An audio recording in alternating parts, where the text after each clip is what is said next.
उत्तर प्रदेश का एक छोटा सा कस्बा, बरेली। वहीं की गलियों में बसता था राघव, एक सीधा सादा मेहनती लड़का जो एक प्राइवेट स्कूल में शिक्षक था। तनख्वाह कम थी, मगर दिल बहुत बड़ा। किताबों से प्यार था और शब्दों से रिश्ता। उसी स्कूल में एक दिन आई अनामिका, एक तेज तर्रार, पढ़ाकू और आत्मनिर्भर लड़की। उसकी आंखों में सपना था आईएएस बनने का।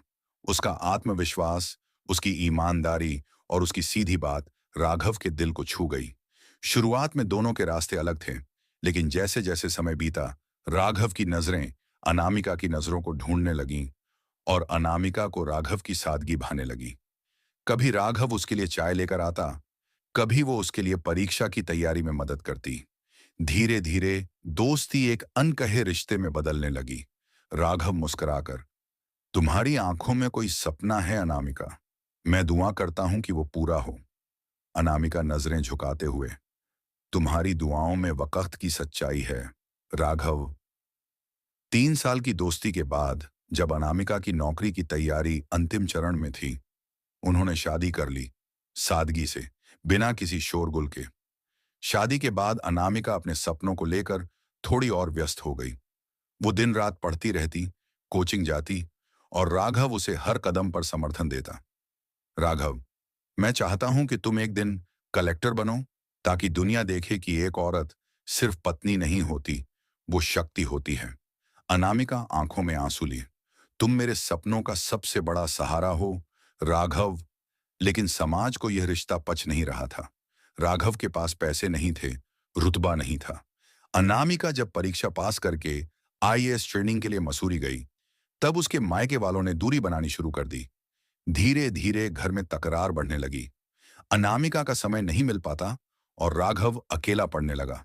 अनामिका थकी हुई, राघव, मैं बहुत थक जाती हूँ। दिन भर पढ़ाई, तैयारी, अफसरों से मुलाकातें, थोड़ा सब्र रखो ना। राघव, मैं तो सब्र ही हूं अनामिका, पर तुम अब मुझे देखती भी नहीं। एक दिन अनामिका बहुत चुप थी। राघव ने पूछा तो उसने सिर्फ एक फाइल टेबल पर रख दी, तलाक के कागज। राघव ने चुपचाप देखा, कुछ पल चुप रहा, फिर बोला, ये दस्तखत सिर्फ एक रिश्ते पर नहीं है, ये उस प्यार पर भी हैं जो तुमसे करते आए हैं। अनामिका कुछ नहीं बोली। उसकी आंखें भीग चुकी थीं, लेकिन उसकी जुबान पर कर्तव्य था, प्यार नहीं। उन्होंने तलाक ले लिया। 10 साल बीत चुके थे। कहते हैं वक्त सब कुछ बदल देता है, चेहरे, हालात, इरादे और कभी कभी रिश्ते भी। अनामिका अब एक प्रसिद्ध डिस्ट्रिक्ट कलेक्टर बन चुकी थी। उसकी तस्वीरें अक्सर अखबारों में छपती थीं। सम्मान समारोह, महिला सशक्तिकरण अभियान, गरीबों की मदद। उसने अपने कर्तव्य को ही अपनी पहचान बना लिया था। लेकिन कहीं ना कहीं उसके अंदर एक कोना खाली था। वो कोना जो कभी राघव से भरा हुआ था। बरेली में एक दिन भयंकर बारिश और बाढ़ आ गई।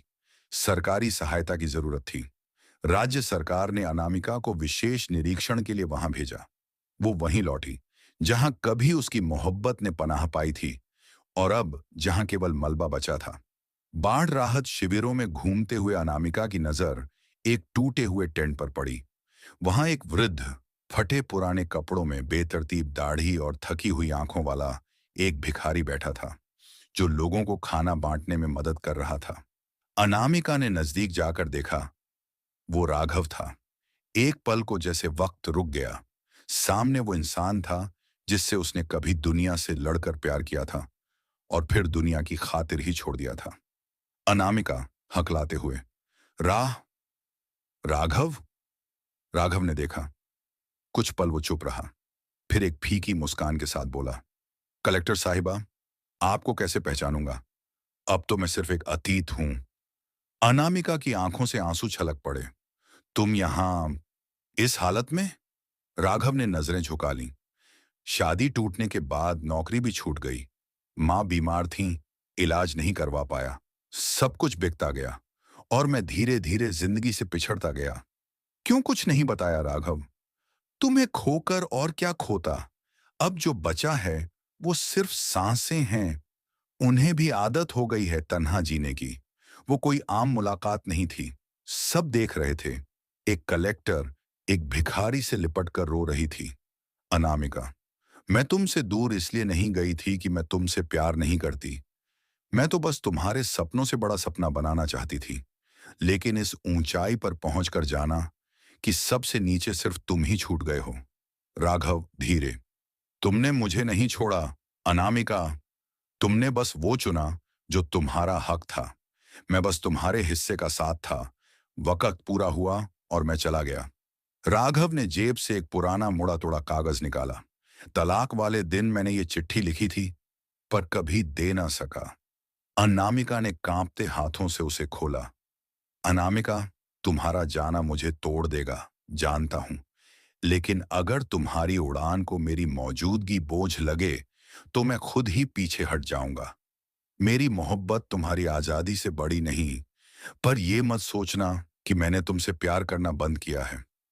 मैं मरते दम तक तुमसे प्यार करूंगा।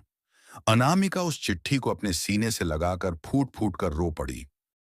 बरेली के राहत कैंप में उस दिन सिर्फ लोगों की मदद नहीं हो रही थी।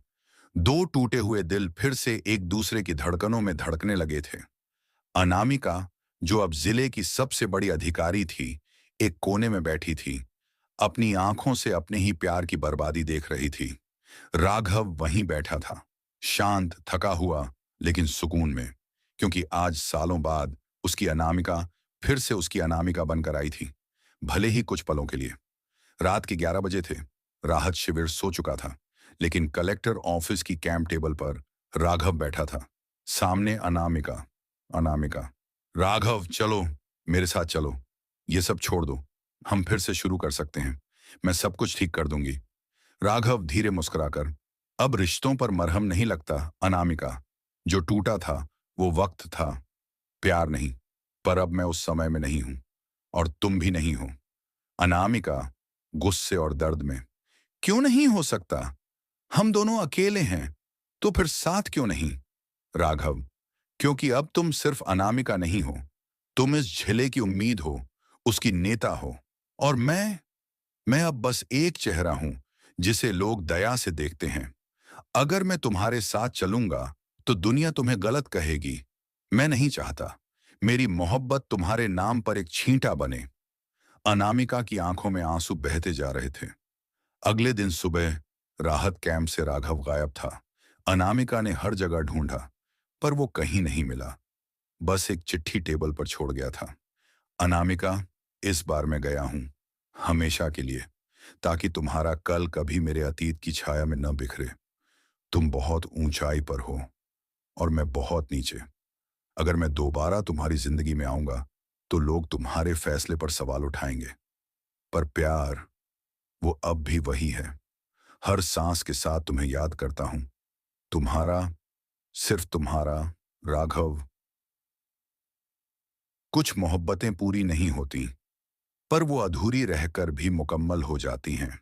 राघव और अनामिका की कहानी भी कुछ ऐसी ही थी, जहां तलाक ने दो जिस्म जुदा कर दिए, पर दिल आज भी एक दूसरे की धड़कनों में धड़कते हैं।